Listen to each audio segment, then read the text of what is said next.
আজকের বিষয়টা অত্যন্ত জরুরি বর্তমান সমাজের জন্য। কারণ মুসলমানরা তার রবের কাছ থেকে দোয়ার মাধ্যমে যদি বরকত, মাগফিরাত, রহমত না নিতে পারে, তাহলে মুসলমান আস্তে আস্তে দুর্বল হয়ে যাবে। ঠিক না বেটা? যেটা আজকে আমরা করছি, দুর্বল হয়ে গিয়েছি বিদায় আজকে আমাদের উপরে এত অত্যাচার। ঠিক না? আমাদের মূল হাতিয়ার হলো দোয়া। দোয়ার কারণে মানুষের কি পরিবর্তন হয়? ভাগ্য, তকদীর পরিবর্তন হয়ে যায়। সুবহানাল্লাহ বলেন। আপনারা জানলে খুশি হবেন, দোয়া এটা এমন একটা ইবাদত যেটাকে বলা হয় স্বতন্ত্র। স্বতন্ত্র কি বুঝেন? স্বতন্ত্র আপনারা নির্বাচনে দেখেন না, দলীয় প্রার্থী আছে না? দলীয় প্রার্থী মানে দল থেকে কি করা? দল থেকে তাকে বাছাই করা। স্বতন্ত্র মানে কোনো দলের না, যে কোনো জায়গায়, যে কোনো স্থান থেকে যে কোনো মানুষ দাঁড়াবে। আমরা নামাজ পড়ি কি পড়ি না? নামাজের জন্য শর্ত হলো ওয়াক্ত। ওয়াক্ত ব্যতীত নামাজ পড়া যাবে। রোজার জন্য শর্ত হলো মাস। আপনি যদি বলেন আমি মুহররম মাসে ফরজ রোজা রাখবো, সম্ভব নাকি? কারণ কি? রোজার জন্য আল্লাহ ফরজ রোজার জন্য রমজান মাসকে কি করলেন? নির্দিষ্ট করলেন। আপনি বললেন যে আমি হজ করব, আপনাকে হজের মাসে আসতে হবে। ঠিক না বেটা? জিলহজ মাস ছাড়া আপনি যদি বলেন রমজান মাসে বড় হজ করব, কারণ এটা আল্লাহ কি করলেন? বাজেট করলেন জিলহজ মাসের জন্য। আল্লাহ প্রত্যেকটা জিনিসের জন্য একটা একটা নির্ধারিত করলেন। কিন্তু দোয়া, আপনি যদি নামাজ পড়েন পাক পবিত্র হতে হবে। ঠিক না?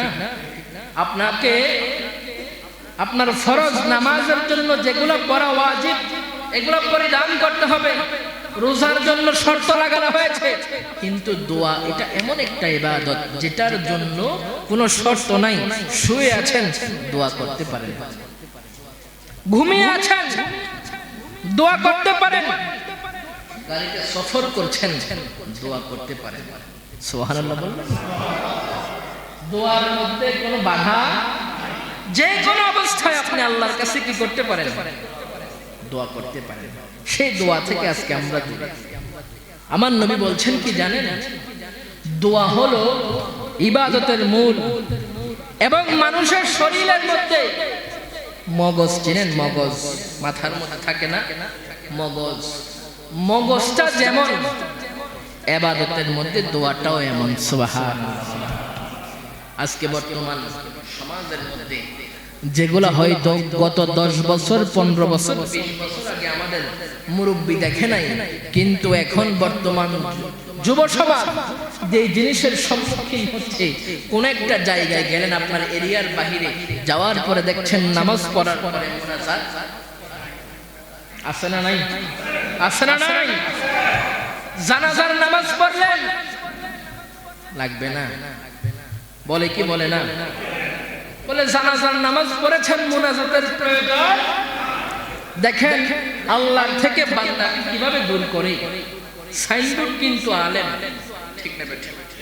এখন আলেম ছাড়া যদি আওয়াম বলে, পাবলিক মানতে রাজি। মনে করেন একটা আলেম বললো না, একটা আওয়াম ব্যক্তি, জেনারেল পারসন বললো, পাবলিক কিন্তু এটা মানবে। আর যখন দেখবে দাড়ি আছে, বড় পাঞ্জাবি আছে, বড় জুব্বা আছে, মাথার মধ্যে পাগড়ি আছে, বলার সাথে সাথে যুব সমাজ অ্যাকসেপ্ট করবে, গ্রহণ করবে। ঠিক না? আজকে নামদারি পাঞ্জাবি, টুপি জুব্বা লাগিয়ে নামাজের পরে মুনাজাতকে তারা তুলে দিতে চায়। ঠিক না বেঠে? হয়তো আল্লাহ আমাদের সমাজকে হেফাজত করেছেন, আমাদের সমাজকে হেফাজত করেছেন, কিন্তু আমি নিজে অনেকের শিকার হয়েছি। অনেক জায়গায় আমি আজ থেকে আরো 3-4 মাস আগে নদীর ওই পার বুড়িছং থানা, গ্রামের নাম আমার স্মরণ নাই, জগৎপুর নাকি এরকম একটা নাম। আমি জানাজার মধ্যে গেলাম, এখানে জোহরের নামাজ পড়েছি। কি নামাজ পড়েছি? জোহরের নামাজ পড়েছি। পড়ার পরে দেখলাম কোন মুনাজাত নাই। তারা নামাজ পড়ছে, জানাজার নামাজ পড়লাম, কোনো মুনাজাত নাই। তো আস্তে আস্তে ওই সমাজের মানুষগুলা এই যে মুনাজাত নাই এটাকে ইসলাম মনে করছে। তারা মনে করে আসলে মনে হয় ইসলামের মধ্যে মুনাজাত বলতে কিছু, আসলে কি মুনাজাত আছে না, দোয়া আছে না? দোয়ার কারণে আল্লাহ ক্ষুদ্র থেকে, আল্লাহ নগণ্য থেকে অনন্য করতে পারে, ঠিক না বেঠে? আল্লাহ ফকির থেকে ধনী বানাইতে পারে, ঠিক না বেঠে? আবার দোয়ার কারণে ধনী থেকে ফকির বানাইতে পারে। আল্লাহ মূর্খ থেকে জ্ঞানহীন বানাইতে পারে, আল্লাহ মূর্খ থেকে আলেম বানাইতে পারে। দোয়ার বরকতে আপনি অল্প থেকে বেশি হয়ে যেতে পারেন। কিন্তু মানুষকে শিক্ষা দিচ্ছে যে না, মুনাজাত বলতে কিছু নাই, মুনাজাতের দরকার নাই, এগুলা বেদাত, এগুলা শিরক। নাউজুবিল্লাহ বলে। আজকে দোয়া থেকে আমাদেরকে দূরে। আরে দোয়ায় যদি না করেন আপনি আল্লাহর রহমত পাবেন কোত্থেকে? ঠিক না? দোয়ায় না করলে আপনি পাবেন কোত্থেকে? দোয়ার কারণে, দোয়ার বরকতে, দোয়ার মাধ্যমে মানুষের তকদীর পরিবর্তন হয়ে যায়। বলেন না সুবহানাল্লাহ। আজকে একটা জিনিস শিখে যান, লম্বা দোয়া করার যদি সুযোগও না হয়, আমরা দেখবেন কোন কোন কাজে বলি ইনশাআল্লাহ, বলি না, এটাও দোয়ার অন্তর্ভুক্ত। কোন কোন কাজে বলি আমরা আলহামদুলিল্লাহ, এটাও দোয়ার কি অন্তর্ভুক্ত। কোন কোন কাজে আমরা বলি ইন্না লিল্লাহ, বলি কি বলি না? এই যে তিনটা শব্দ কখন ব্যবহার করবেন জানার দরকার আছে না নাই? আজরে বলেন দরকার আছে না নাই? মনে করেন কোন একটা জিনিস ভবিষ্যতে করবেন অথবা ভবিষ্যতে আপনার এটা যাবেন। যেমন আপনাকে প্রশ্ন করলাম, ভাই সিলেট যাবেন নি, আমরা কি বলবো? জোরে বলেন না ভাই। ভবিষ্যতের জন্য যে কোনো কাজ যদি চলে আসে বলবো কি? ইনশাআল্লাহ। কোন একটা কাজ অতীত এবং বর্তমানের সাথে সম্পর্ক, যেমন ভাত খেয়েছেন, কি বলি নাকি ইনশাআল্লাহ বলবেন? অতীত এবং বর্তমানের সাথে যেটা মিল থাকবে এটার ক্ষেত্রে বলবো আমরা কি? আলহামদুলিল্লাহ বলে। যেমন সহজ কথা, আমি বললাম ভাই চকবাজার গিয়েছেন, এটা কি অতীত না? কি বলেন? ভাই ভাত খেয়েছেন, মানে খেয়ে ফেলেছেন, অতীত চলে গিয়েছে, তখন উত্তর কি আসবে? জোরে বলেন না। লম্বা দোয়া করার সুযোগ না থাকলেও আলহামদুলিল্লাহ বললে দোয়ার হক আদায় হয়ে যাবে। সুবহানাল্লাহ বলেন, আর জোরে সুবহানাল্লাহ। ভাই দাওয়াতে যাবেন, এটা কি অতীত নাকি বর্তমান? বললাম যে ভাই দাওয়াতে যাবেন, এটা কি অতীত নাকি বর্তমান? কোন কিছু যাওয়া করার সামনের দিকে যেটা আছে ভবিষ্যৎ, ভবিষ্যৎ বুঝেন, সামনের দিকে যেটা হবে এটার ক্ষেত্রে যে কোনো কিছু আসলে দোয়া কিভাবে করব? ইনশাআল্লাহ। ভাই কাজটা করবেন নি? ইনশাআল্লাহ। ভাই মসজিদে যাবেন নি? আওয়াজে বলেন। ভাই ভাত খাবেন নি? ভাই কথা বলবেন নি? কি হবে? ভাই পাঞ্জাবি পরবেন নি? ভাই দাড়ি রাখবেন নি? 5 ওয়াক্ত নামাজ পড়বেন নি? আর যদি বলি ফজরের পরে নাস্তা খেয়েছেন, বলেন না আলহামদুলিল্লাহ। জুমার আগে খেজুর খেয়ে এসেছেন, মাশাআল্লাহ। তারপরে দেখেন দুর্ঘটনা যদি ঘটে যায়, মসজিদে আসছেন, রাস্তার মধ্যে পড়ে গেলেন, মসজিদে আসার পথে একটা দুর্ঘটনার শিকার হলেন, সাথে সাথে জোরে বলেন না, সাথে সাথে ইন্না লিল্লাহ। মোবাইল পকেট থেকে হারিয়ে গেল, সাথে সাথে কোন একটা কিছু খুঁজে পাচ্ছেন না, কেউ একজন মারা গেল, কেউ একজন আঘাত পেল, মনে থাকবে? তাসবিহগুলো মনে থাকবে? এই তাসবিহগুলো পড়তে পারলে দোয়া যদি লম্বা নাও করতে পারেন, দোয়ার হক আদায় হয়ে যাবে। একটা মজার ঘটনা বলবো, এ ঠিক আলহামদুলিল্লাহ, ইনশাআল্লাহ, ইন্না লিল্লাহ। এই ওয়াজটা আমাদের ক্লাসের মধ্যে আমাদের শিক্ষক বলতে গিয়ে একটা মজার একটা কাহিনী বলেছে, আপনাদেরকে বলবো, রাগ করবেন? এক লোক ঘোড়া কিনবে, ঘোড়া, ঘোড়া চেনেন? ঘোড়া কিনবে, বাজারের উদ্দেশ্যে রওনা হয়েছে। কোন জায়গার উদ্দেশ্যে? পকেটের মধ্যে টাকাও আছে, পর্যাপ্ত পরিমাণ টাকা আছে, বাজারের উদ্দেশ্যে যাচ্ছে, ঘোড়া কিনবে, ঘোড়া। রাস্তার মধ্যে এক আলেমের সাথে দেখা। কার সাথে? আলেম বলল, ভাই কোথায় যাচ্ছেন? বলল, বাজারে যাই। কেন? ঘোড়া কিনবো। তো বলে, ইনশাআল্লাহ বলেন। যে ঘোড়া কিনবে তারে বলল, ভাই ইনশাআল্লাহ বলেন। ঘোড়া যেহেতু কিনবেন, ভবিষ্যৎ কি বলা দরকার? ইনশাআল্লাহ। তো আলেম বলছে ওই ভদ্রলোককে, ইনশাআল্লাহ বলেন। বলে যে না, পকেটে টাকা আছে, ইনশাআল্লাহ বলা দরকার কি? এরকম লোক আছে না নাই? এজোরে বলেন না, আছে না নাই? বলে, আমার অনেক শক্তি আছে, নামাজ পড়ার দরকার কি? আমার অনেক সম্পদ আছে, মানুষের সাথে ভালো ব্যবহার দরকার কি? আছে না নাই? যদি বলেন না, আছে না নাই? তো ওই লোককে জিজ্ঞাসা করা হলো, ভাই ঘোড়া যেহেতু কিনবেন, ইনশাআল্লাহ বলেন, দোয়ার হক কি হয়ে যাবে? আদায় হয়ে যাবে। বলে যে না, পকেটের মধ্যে টাকা আছে, ইনশাআল্লাহ বলার দরকার। বাজারে গেল, যাওয়ার পরে গরু বাজারের মধ্যে গেলে একদল লোক আছে যিনারা গরু লেনদেন করিয়ে দেয়। আপনারা কি বলেন? হ্যাঁ, দালাল কিন্তু খারাপ জিনিস না। আপনারা কি দালালকে খারাপ মনে করেন? উভয় পক্ষের সম্মতি থাকলে মাসালা জানেন, উভয় পক্ষের যদি সম্মতি থাকে, ক্রেতা বিক্রেতা, আপনি গরু বিক্রি করবেন, আমি কিনবো, মাঝখানে যিনি থাকবে উভয় পক্ষ, আমারও সম্মতি আছে যে আমি ওনার মাধ্যমে কিনবো, ওনারও সম্মতি আছে ওনার মাধ্যমে বিক্রি করব। উভয়ের সম্মতি থাকলে, যদিও দালাল এটা খারাপ পরিচিতি হয়ে গিয়েছে, আসলে দালাল কিন্তু খারাপ। দুই পক্ষের কি থাকে? সম্মতি থাকে। তবে খারাপ করার পিছনে দায়ী কারা? আমরাই দায়ী। আমরাই এই বিজনেস, এই জিনিসটাকে খারাপ বানিয়ে ফেলেছি। ইংরেজিতে বলে ব্রোকার, ইংরেজি বললে আবার দালাল। দালাল বললে অপমানিত বোধ করে, কিন্তু ইংরেজিতে বললে বলে আমি তো ব্রোকার। তো দালালের কাছে গেলেন ওই লোক, ঘোড়া কিননেওয়ালা। ঘোড়া কিনলেন, পছন্দ করলেন, করার পরে ঘোড়ার মাথার মধ্যে, গলার মধ্যে হাত বুলাচ্ছেন। সকল কিছু করার পরে পকেটের মধ্যে হাত দিলেন, দেখে পকেট মার টাকা নিয়ে চলে গেছে। ইন্না লিল্লাহ বলবেন না? পকেট মার কি করলেন? ওই ব্যক্তি তো পকেটে হাত দিয়ে দেখে পকেটে টাকা নাই, তো বলতেছে, ঘোড়াওয়ালারে বলতেছে, তুমি রাখো, আমি টাকার ব্যবস্থা করে নিয়ে আসি। তো যাচ্ছে আবার বাড়ির দিকে টাকার জন্য। সাথে আবার ওই আলেমের সাথে দেখা হয়ে গেল। বলো, ভাই ঘোড়া কি কিনেন নাই? ঘোড়া কিনবো নিয়ত করেছিলাম ইনশাআল্লাহ, বাজারেও গিয়েছিলাম ইনশাআল্লাহ। দেখেন, আমরা দোয়া করি, সময় কি হয়ে গেলে, অতিক্রম হয়ে গেলে, উষ্ঠা খাবার পরে বুদ্ধি বাড়ে।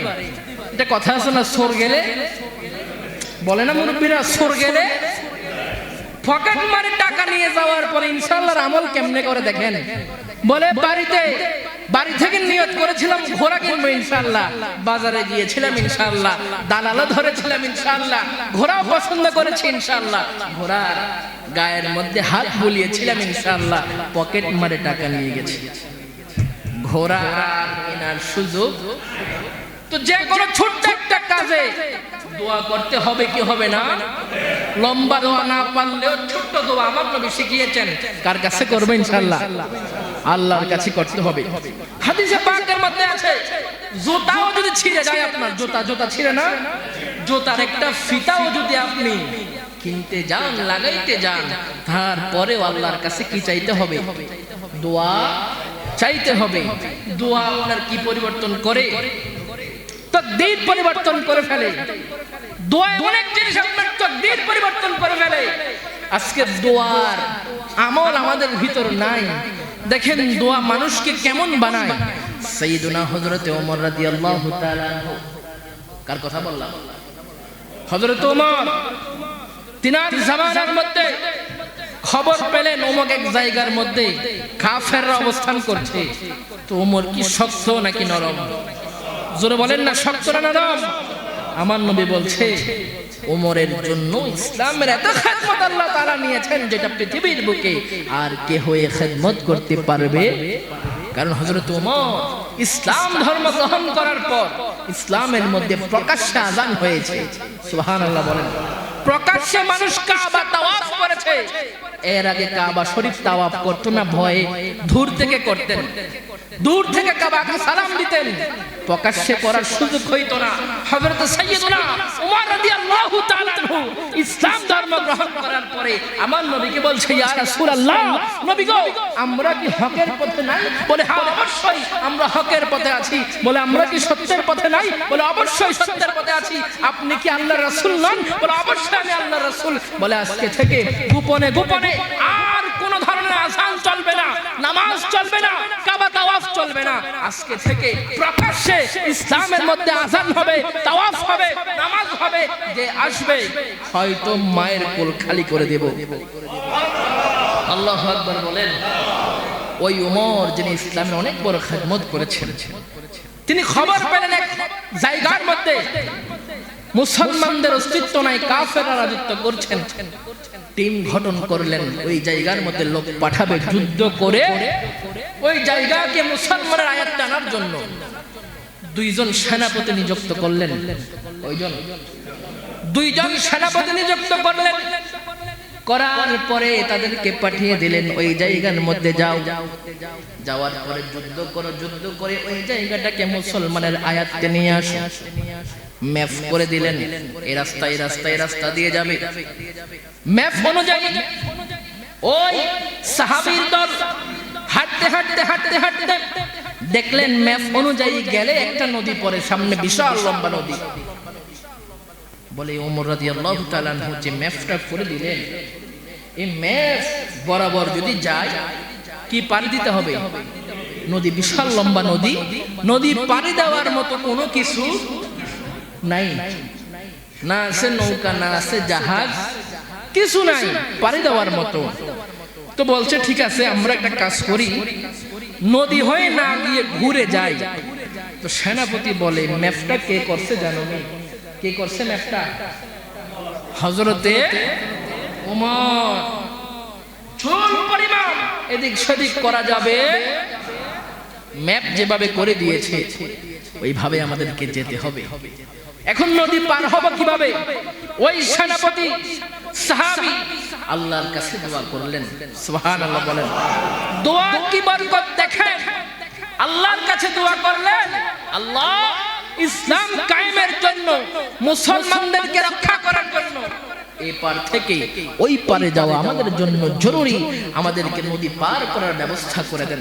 পিছন থেকে গায়েবী আওয়াজ আসলো, হে সাহাবীর দলেরা, নিচের দিকে না তাকিয়ে সামনের দিকে অগ্রসর হতে থাকো, নদী পার হয়ে যাবে। সুবহানাল্লাহ, আর জোরে সুবহানাল্লাহ। সেনাপতি ডিক্লার দিয়ে দিলেন যে যারা আছো, কেউ ঘোড়ার পিঠে, কেউ উটের পিঠে, কেউ হাঁটছে, বলছে সবাই নদীর মধ্যে হাঁটতে থাকো। নিচের দিকে তাকানো কি নিষেধ, নিচের দিকে তাকাইতে পারবা না, সামনের দিকে অগ্রসর হতে থাকো। নিচের দিকে তাকাইলে অস্তিত্ব খুঁজে পাবে না, পানির যে ঢেউ। কারো যদি পানির তৃষ্ণাও পায়, তারপরেও নিচের দিকে তাকানো যাবে না। আপনারা আবার আমাদের গোমতী নদী মনে করিয়েন না। গোমতী নদী মনে করছেন 2 সেকেন্ডে পার হয়ে যাবেন, শুকনা থাকলে 2 লাফ দিই। আমাদের গোমতী নদীর যে অবস্থা, সাহাবীদের ঘোড়া হলে এরকম 5-6 গোমতী নদী এক লাফে ক্রস করে ফেলে। সুবহানাল্লাহ বলবেন না? অনেক বড় নদী, নিচের দিকে তাকানো নিষেধ, হাঁটতে থাকো। সবাই পার হতে লাগলেন। একজন সাহাবী আছে যিনি ঘোড়ার গলার মধ্যে পানির একটা পাত্র বাঁধা ছিল, এত জোরে দৌড়তে লাগলেন, পানির পাত্রটা নদীর মাঝখানে ঢেউয়ের সাথে বাড়ি লেগে পড়ে গেল। পানির পাত্র ঢেউয়ের সাথে বাড়ি লেগে নিচে পড়ে গেল। নদী পার হয়ে গেল। পার হওয়ার পরে সামনের দিকে যায় না। সেনাপতি আসছে, কি সমস্যা তোমার? বলে যে আমি সামনের দিকে যাব না। কেন? বলে আমার একটা পাত্র নদীর মধ্যে ডুবে গিয়েছে, এই পাত্র নেওয়া ছাড়া আমি এক কদম সামনের দিকে দিব না। তো সেনাপতি বলছে এত কম দামে একটা পাত্র, এটার জন্য এত তোমার আগ্রহ কেন? তুমি অন্য একটা পাত্র নিয়ে নিও। দেখেন আল্লাহর নবী বলছিল, ওই সাহাবী বলছে, হে সেনাপতি, যদিও এটা কম দামি পাত্র, কিন্তু এই পাত্র দিয়ে একদিন পানি পান করেছিলেন আপনার আমার নবী মুহাম্মদ রাসূলুল্লাহ সাল্লাল্লাহু তাআলা আলাইহি ওয়াসাল্লাম। সুবহানাল্লাহ বলে। হে সেনাপতি শুনে রাখো, যদিও এটা কম দামি, কিন্তু এটা আমার নবী ঠোঁট মোবারক এই পাত্রের মধ্যে লেগেছে, আমি ওই জায়গার মধ্যে চিহ্ন দিয়ে রেখেছি। আমার নবী যে জায়গা দিয়ে পানি পান করেছিলেন, আমিও এই জায়গা দিয়ে পানি পান করি। সুবহানাল্লাহ বলেন। আমি এক কদম লড়বো না এই পানির পাত্র ছাড়া, দরকার যুদ্ধের মধ্যেও যাব না। আমার নবীর একটা স্মৃতি আমার কাছে আছে, পানিতে পড়ে গিয়েছে। দেখেন সাহাবীরা কেমন ভাবে নবীকে অনুসরণ করে, সাহাবীরা কেমন ভাবে নবীকে অনুসরণ করে। তিরমিজি শরীফের মধ্যে একটা হাদিস রয়েছে, আমার নবী একদিন মসজিদে কুবার মধ্যে যাবে, ঘর থেকে বাইরে হইলেন। একজন সাহাবী মনে মনে নিয়ত করলেন, যিনার নাম আবু মুসা আশআরী, যিনি নিয়ত করলেন আজকে আমি নবীকে অনুসরণ করব। সুবহানাল্লাহ বলেন। কি নিয়ত করলেন? নবীকে অনুসরণ করব। আমার নবী হাঁটতে হাঁটতে হাঁটতে হাঁটতে একটা খেজুরের বাগানের মধ্যে গেলেন। ওই আবু মুসা আশআরীও পিছে পিছে আমার নবীর পিছে পিছে গেল। যাওয়ার পরে দেখতে পাচ্ছে আবু মুসা আশআরী ওই খেজুর বাগানের গেটের মধ্যে দাঁড়িয়ে আছে, আর আমার কামলিওয়ালা মদিনাওয়ালা নূর নবী হায়াতুন নবী খেজুরের বাগানের মধ্যে একটা কূপ ছিল। কূপ চিনেন? পানির একটা কূপ ছিল। ওই কূপের পানির মধ্যে বসে পা গুলা পানির দিকে ঝুলাতে ঝুলাতে আমার নবী আরাম করছেন। আর জোরে সুবহানাল্লাহ। নবীর অনুসরণ তো আমরাও করি, ঠিক না? আমরাও তো পানির ঠান্ডা বাতাসের জন্য পার্কে যাই, যাই কি যাই না? পার্কে যাই কি যাই না? কুমিল্লাতে পার্ক আসেনিও, আসেনি? পার্কের যে লেক রয়েছে, লেক পুকুর রয়েছে অথবা দিঘি রয়েছে, পানির ব্যবস্থা যেখানে আছে দেখবেন চতুর্দিকে টেবিল দেওয়া আছে না? হ্যাঁ, আমার নবী ঠান্ডা বাতাসের জন্য নদীর কূপে গিয়েছিলেন। নবীর উম্মতরা ঠান্ডা বাতাসের জন্য যায় না, অন্য উদ্দেশ্যে যায়। ঠিক না বেঠে? জোরে বলেন না ঠিক না বেঠে? আজকে ইহুদিদেরকে ফলো করতে করতে, অনুসরণ করতে করতে, বিধর্মীকে অনুসরণ করতে করতে আমরা নিকৃষ্ট হয়ে যাচ্ছি।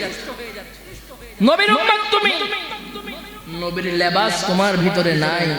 কোথাকার একজন খেলোয়াড়, নাম কি নেইমার না মেসি, তুমি তার নামে স্টিকার লেখো, আছে না নাই?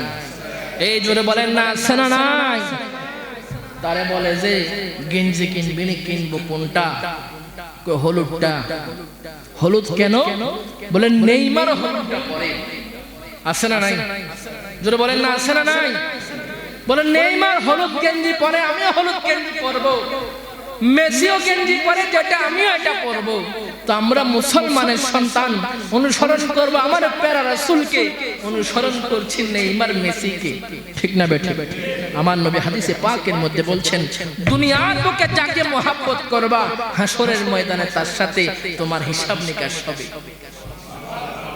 আরে আমরা মদিনাওয়ালার মহব্বতকারী, হাসরের মাঠে আমার নবীর দলের মধ্যে আমরা থাকবো ইনশাআল্লাহ বলেন। আর যারা ইহুদি নাসারাকে ফলো করে, হাসরের ময়দানে তাদের কি অবস্থা হবে আল্লাহ ভালো জানে। ওই আবু মুসা আশআরী খেজুরের বাগানের মধ্যে দাঁড়িয়ে আছে, আমার নবী কূপের মধ্যে পা ঢুলাচ্ছে, আরাম ফরমাচ্ছে। আবু বকর সিদ্দিক আসলেন, আসার পরে আবু মুসা আশআরী বলছে, দাঁড়িয়ে যাও, দাঁড়িয়ে যাও, আমার নবীর অনুমতি ছাড়া ভিতরে প্রবেশ করা যাবে? আবু মুসা আশআরী গেলেন, ইয়া রাসূলুল্লাহ, নবী গো, আবু বকর সিদ্দিক এসেছে, আবু বকর সিদ্দিককে কি ভিতরে ঢুকতে দিব? বলো হ্যাঁ, আবু বকর সিদ্দিককে একটা সুসংবাদ দেও। সুসংবাদটা কি? বলবা আবু বকর সিদ্দিককে তুমি জানিয়ে দাও আবু বকর সিদ্দিক জান্নাতি। এই সুসংবাদ দিয়ে আবু বকর সিদ্দিককে ভিতরে ঢুকাও। সুবহানাল্লাহ, আর মুহাব্বত সুবহানাল্লাহ।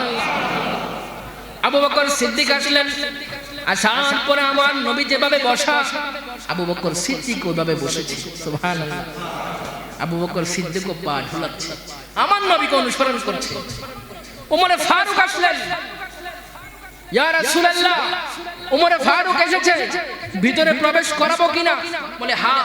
ওমরে ফারুককেও একটা সুসংবাদ দাও, ফারুকও জান্নাতি সুসংবাদ দিয়ে ভিতরে প্রবেশ করাও।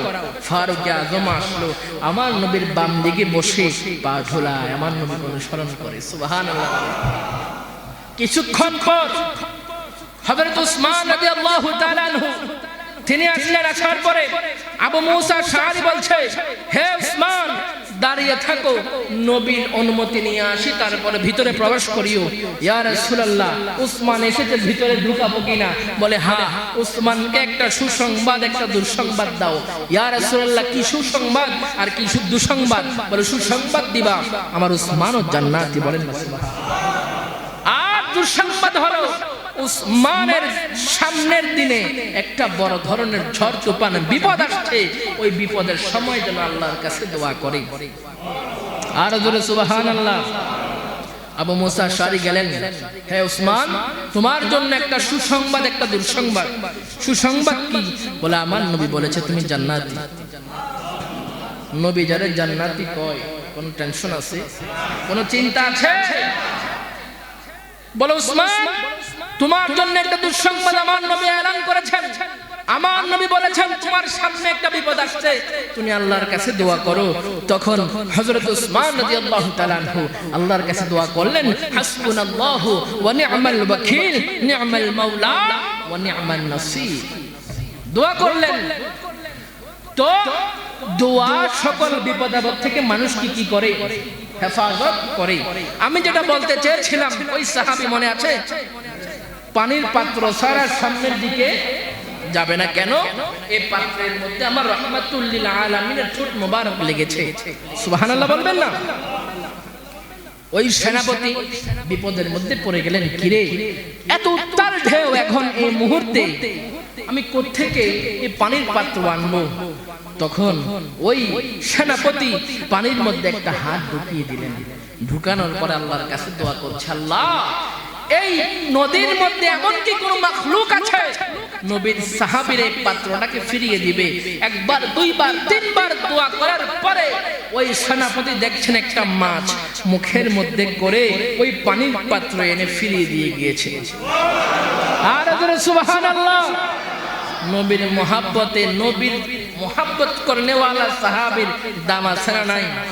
যার কথা মাছেও শুনে, যার কথা কে শুনে? মাছেও শুনে। নবীর অনুসরণ করে নাকি নবীকে বাদ দিয়ে? জোরে বলেন না। নবীর অনুসরণ করনেওয়ালা ব্যক্তির কথা মাছে শুনে। আরে আমরা তো উম্মতে মুহাম্মদ, আমাদের কথা তো শোনার কথা, কিন্তু মাছে আমাদের কথা শুনেনি। কারণ কি? শোনার যে জায়গা, শোনার যে পাওয়ার নষ্ট করে ফেলেছি কে? আমরা। আমরা আজকে আমাদের জায়গার মধ্যে নাই। দোয়া আমরা করিয়ে না, দোয়া আমরা করিয়ে না, অথচ দোয়া মানুষের কি পরিবর্তন করে দেয়? তাকদীর পরিবর্তন করে দেয়। আমাদের অনুসরণ হবে কার? আল্লাহ নয়, আমার নবীর। কার অনুসরণ হবে? নবীর অনুসরণ হবে। কোন বিধর্মীর অনুসরণ আমরা করব না। হার হামেশা যে কোনো জায়গার মধ্যে যান, আমরা দোয়া ইনশাআল্লাহ করব। করবেন তো ইনশাআল্লাহ? দোয়া আমি শিখিয়ে দিয়েছিলাম, লম্বা দোয়া করতে না পারলে সংক্ষিপ্ত দোয়া, ঠিক নেই? আরে দোয়া মানুষ কি করে জানেন? ইব্রাহিম আলাইহিস সালাতু ওয়াস সালামকে আগুনের মধ্যে ফেলে দিয়েছে, দোয়ার বরকতে আগুন জান্নাতের বাগান হয়ে গিয়েছে। সুবহানাল্লাহ বলবেন না? মুসা আলাইহিস সালাতু ওয়াস সালাম সমুদ্রের মধ্যে ঝাঁপ দিলেন, দোয়া করে সমুদ্রের মধ্যে রাস্তা হয়ে গিয়েছে। আরো জোরে সুবহানাল্লাহ, আরো জোরে সুবহানাল্লাহ। শুধু তাই নয়, এমনি ভাবে অসংখ্য আম্বিয়াগণ দোয়া করেছেন। হযরত ইব্রাহিম আলাইহিস সালাতু ওয়াস সালাম তিনি দোয়া করে এমন এক নিয়ামত পেয়েছেন, পৃথিবীর বুকে এই নিয়ামত কিয়ামত পর্যন্ত আর কেউ পাবে না। সুবহানাল্লাহ। নিয়ামত কি বলে শেষ করে দিচ্ছি। কাবা শরীফ নির্মাণ করলেন, করার পরে আল্লাহ বলছে, ইব্রাহিম একটু দোয়া করো। কি করো? দোয়া করো। ইব্রাহিম আলাইহিস সালাতু ওয়াস সালাম সুযোগ বুঝে দোয়া করে দিলেন কি জানেন? আল্লাহ তোমার কাছে ফরিয়াদ আমি কিতাবের মধ্যে পেয়েছি, নূরে মুহাম্মদ মুস্তাফা সাল্লাল্লাহু তাআলা আলাইহি ওয়াসাল্লাম শেষ নবী হিসাবে পৃথিবীর বুকে আসবেন। ও আল্লাহ, দোয়া আজকে করতেছি, তুমি বলেছো কাবা শরীফ নির্মাণ করেছি বিদায় দোয়া করার জন্য দোয়া করছি, ওই নবী যেন আমার নসল হয়ে আসে। আর জোরে সুবহানাল্লাহ। দোয়ার বরকতে আমার নবী নসল হয়ে দুনিয়ার বুকে এসেছেন, সুবহানাল্লাহ বলবেন না? আর আমার নবী যে জায়গার মধ্যে সম্পৃক্ত হয়েছে নাপাক পাক হয়ে গিয়েছে, সুবহানাল্লাহ বলবেন। দেখবেন একদল বলে মদিনা, আমরা বলি শুধু মদিনা না, মদিনা শরীফ, সুবহানাল্লাহ বলেন। আমরা কি বলি? মদিনা শরীফ। একদল বলে কবর, আমরা বলি যে না কবর না, আমরা বলি মাজার শরীফ। কারণ কি? যিনি মাজার পাকের মধ্যে আছেন, আল্লাহর প্রেমে নবীর প্রেমে ফানা হয়ে গিয়েছেন, নবীর সাথে সম্পর্ক হয়ে গিয়েছেন, তিনিও শরীফ হয়ে গিয়েছেন, সুবহানাল্লাহ। কোরআন জোরে বলেন না, কোরআন শরীফ। কারণ নবীর সাথে যেটা সম্পর্ক হয়ে যায় এটা নাপাক থাকলেও কি হয়ে যায়? পাক হয়ে যায়। নবীর সাথে সম্পর্ক রাখবেন তো ইনশাআল্লাহ? ইনশাআল্লাহ বলেন। কোনো কিছু আগে যদি করে ফেলেন, জিজ্ঞাসা করলে কি হবে? আলহামদুলিল্লাহ। আমি জিজ্ঞাসা করলাম ভাত খেয়েছেন? আলহামদুলিল্লাহ, ইনশাআল্লাহ, ইন্না লিল্লাহ, এগুলা বললে কি আদায় হয়ে যায়? দোয়া করার হক আদায় হয়ে যায়। আমি আপনাদেরকে জিজ্ঞাসা করলাম ভাত খেয়েছেন? উত্তর কি হবে? আলহামদুলিল্লাহ। একদল দেখবেন বলে না খাইছি, কোন রকম খাইতাম তো পারি না, কোন রকম খাইছি। আছে না নাই? জবান দিয়ে আলহামদুলিল্লাহ বাহির।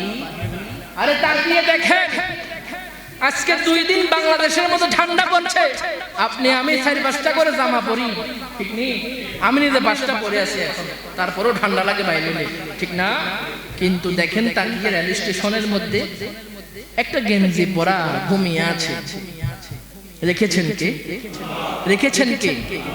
আপনি আমি কত রং বেরঙের খাবার খাই, তাকিয়ে দেখেন আশেপাশে এক মুঠো ভাত পায় বাঁচিয়ে রেখেছেন কে? জোরে বলেন না কে? আল্লাহ শুকরিয়ার দরকার আছে না নাই? দোয়ার দরকার আছে না নাই?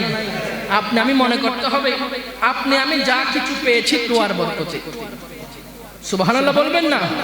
তাহলে মনে করেন আমি কেউ যদি আমাদেরকে প্রশ্ন করে, অতীত এবং বর্তমানের কোনো কিছু প্রশ্ন করে, যেমন ভাই ভাত খেয়েছেন, কি বলবো? ভাই চকবাজার গিয়েছেন।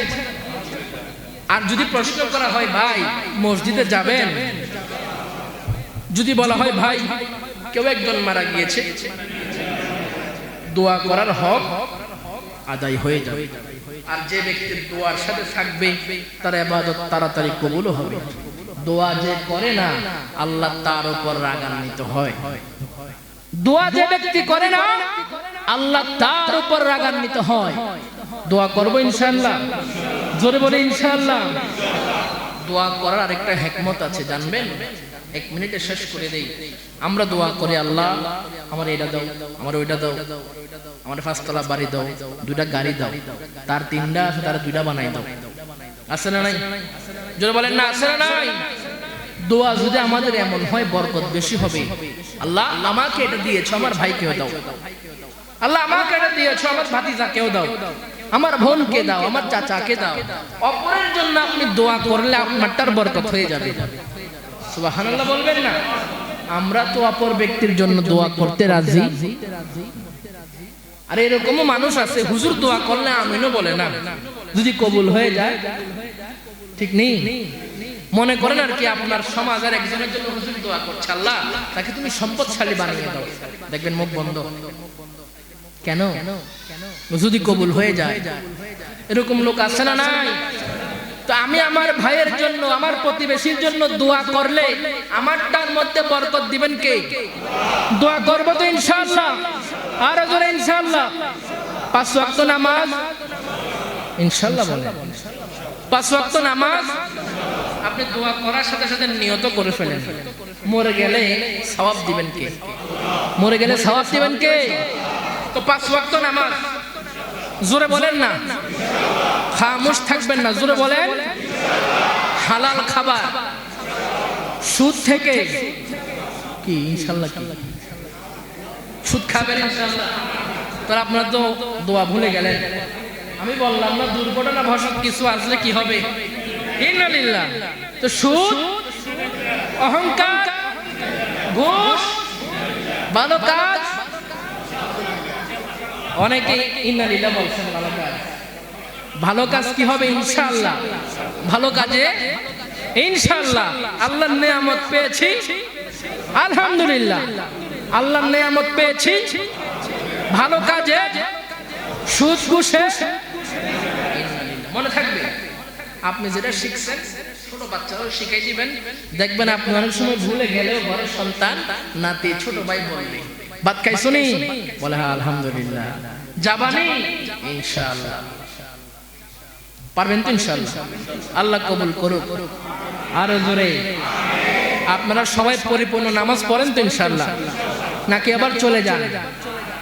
যারা ব্যস্ত নামাজি, ব্যস্ত নামাজি বুঝছেন না, বেহেস্ত না, ব্যস্ত, ব্যস্ত, বিজি, বিজি, বিজি পারসন আছে না কিছু, অনেক ব্যস্ত যারা, রাগ করিয়েন না। নামাজ শুরু হওয়ার 5 মিনিট আগে মসজিদে আসে, নামাজ শুরু হওয়া 5 মিনিট আগে মসজিদের মধ্যে আসে। ভাই আপনি কি জুমার দিনের বরকত জানেন না? জুমার দিন আপনি মসজিদের মধ্যে সবার আগে আসার কথা। ওট কোরবানির সওয়াব, গরু কোরবানির সওয়াব, দুম্বা, ছাগল, মুরগি, তারপরে ডিম, সওয়াবের অভাব। আরে আল্লাহর রহমতের কি অভাব আছে? হাদিসে পাকের মধ্যে আছে, সাগরের মধ্যে সুই দিয়ে যদি একটু পানি তোলেন, সুয়ের 1 ফোঁটা পানি, যা কুল কায়নাতকে আল্লাহ বন্টন করেছেন এগুলা, আর যেগুলা পানি রয়ে গিয়েছে এগুলা এখনো রিজার্ভ আছে। আরে আল্লাহর কাছে যা আছে নিতে পারবেন না, নিতে পারবেন না। আমরা দোয়াও করি না, দেয়ও না, ঠিক নেই? দোয়াও করি না, দেয়ও না। যারা দেখবেন পৃথিবীর বুকে ধনী ব্যক্তি, তার খবর নিয়ে দেখেন, ইতিহাস পড়ে দেখেন, কোনো না কোনো ভাবে দোয়ার সাথে সম্পৃক্ত আছে। তে না থাকলেও তার পূর্বপুরুষ, একটা জিনিস মাথায় রাখবেন, কিছু কিছু জিনিস বংশধরের নসল থাকলে, বংশধরের দোয়া থাকলে কিছু কিছু জিনিস কবুল হয়ে যায়। মনে করেন আপনি দোয়া করছেন, কান্নাকাটি করছেন, আল্লাহ আমার এটা দাও, ওইটা দাও, ওইটা দাও, ওইটা দাও। আপনাকে দিলে আল্লাহ মনে করেছেন যে ক্ষতি হবে, আপনাকে দেয় নাই, আপনার 3 পুরুষ পরে তারা ধনী বানিয়ে দিয়েছে। সুবহানাল্লাহ বলেন না? কারণ বান্দার জন্য যেটা ভালো হবে সেটাই আল্লাহ দান করে। ইনশাআল্লাহ আল্লাহ তাআলা কবুল করুক, আমিন বলেন। ওয়া আখিরু দাওয়ানা আনিল হামদুলিল্লাহি রাব্বিল আলামিন। আসসালামু আলাইকুম ওয়া রাহমাতুল্লাহ।